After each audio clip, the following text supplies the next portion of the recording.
I hear the term now, is it scalable? Or when I hear people talk about, is it scalable with innovation, know that they actually haven't innovated before and they really don't know what they're talking about. When you think about the things that are innovative in our world, right? It's the things that are actually not that scalable. It's the things that people have done and they looked at it and they realize that this is actually a troublesome point for people. So what does scalable mean? Scalable, what people are referring to is that you can get some economies of scale from performing a particular thing. So what does that mean? You perform one thing and it will get displaced or put out, and multiple people will benefit from it. And the more that you have these increasing returns to scale, the better off that you actually are. And in my experience, if you look around and you look at people that are trying to do things that are quote unquote scalable, they're often not. They're pursuing the same things that everybody else is doing. That was part of the thing that I was, I sort of fell into that particular trap when building the reciprocity project, was thinking about like making this thing as scalable as possible.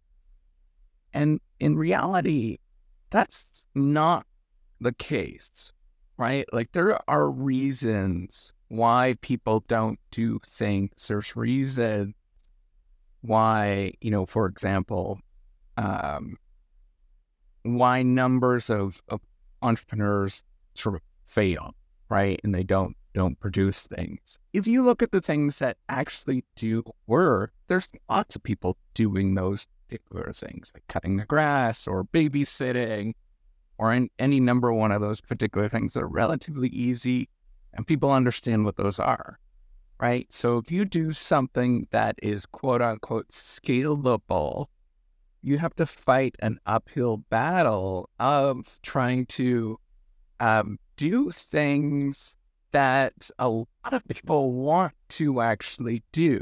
But the things that actually are not scalable, not too many people actually like doing those things, right? Like picking up your trash, for example.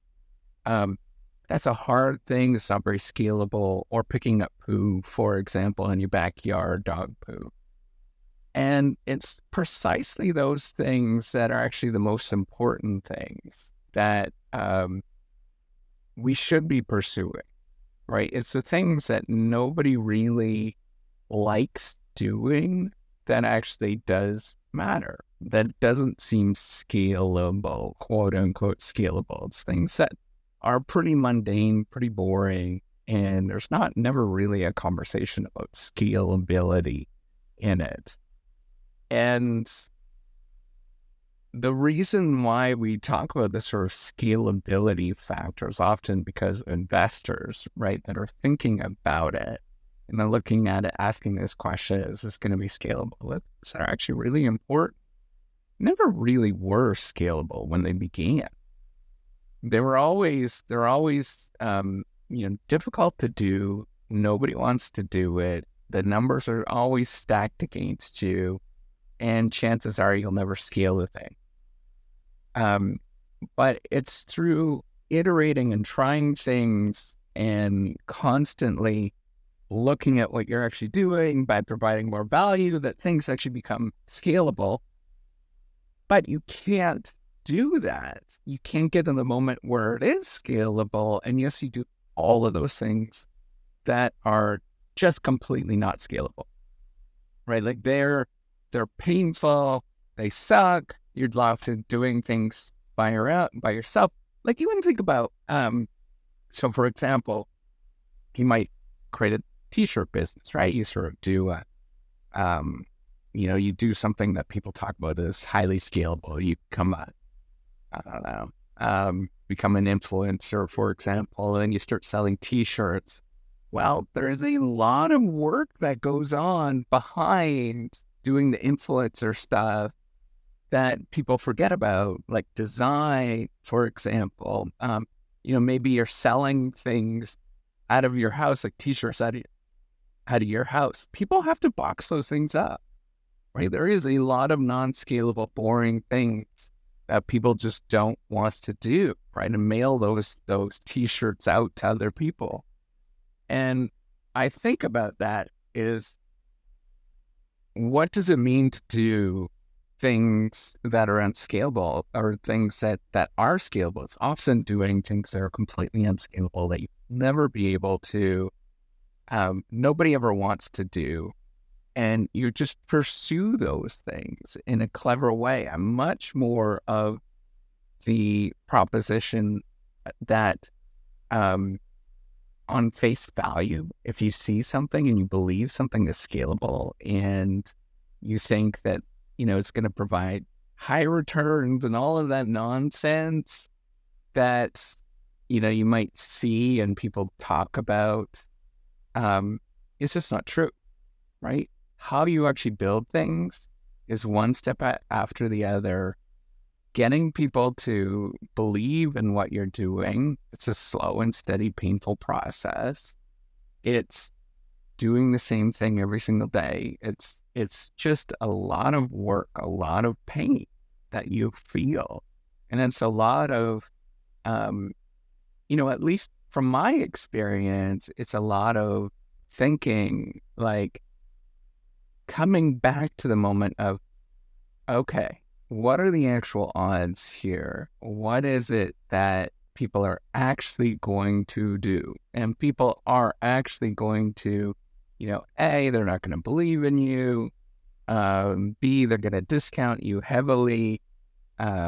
C, you're going to be doing a whole bunch of work by yourself. D, and you're going to have to do this for a long time until people actually start believing and thinking about it. And, there's no way to get around that other than doing just a lot of unscalable, painful stuff repeatedly for a long time. If it was easy, everybody would do it, right? And that's the thing that you have to constantly be thinking about, is that, the best companies in the world, I always think about this, I always default this, the best companies in the world grow by 10% per year. And that's a lot. That is doing extraordinarily well. So if you're not the best in any given moment, right, why would you expect to grow that fast? Why would you expect for things to be easy? And, to put that in perspective, it's this year you're making $1,000. Next year you're making $1,100. It's not a lot, but it's this repeated grinding out, and that's years, right? That means if you're thinking about doing everything every single day, right? So the first year you did it 365 days. Next year you've done it another 365 days. So you've done it like 700 and something times, 760 times, right? And you do that forever, and you keep doing it, and it's painful. There's doing something. Imagine doing something for 760 times, right? That's hard. And it shouldn't be easy. There's nothing scalable about that. So when you're doing something that people, and that goes on the other side of, look at the number. If people are discounting it and you're losing faith in yourself and all of that kind of normal stuff, look at the actual number. You often are probably doing far better than what you presume, but it's just the nature of the beast. It's just hard, unscalable, not very fun stuff that you do for a long time. To grow a business, you often have to pick up a lot of dog shit for a long time, right? You're the one that's picking up the garbage, and you do that for a long time until it actually works. And that's the most important thing that you can ever take away, is don't look for the quick wins. No, there's nothing that's scalable that you're thinking about that everybody else is not already thought about. And I chuckle now. I'm like so skeptical. It's so funny in my head. Because I hear people, I go to a coffee shop and I hear people talk about these things. I'm like, wish I could just sit down and have a conversation with somebody and say, don't friggin' do that. Nothing's scalable in this life that actually works. It's all hard, grinding work repeatedly for a long time. All right. Take care and have a wonderful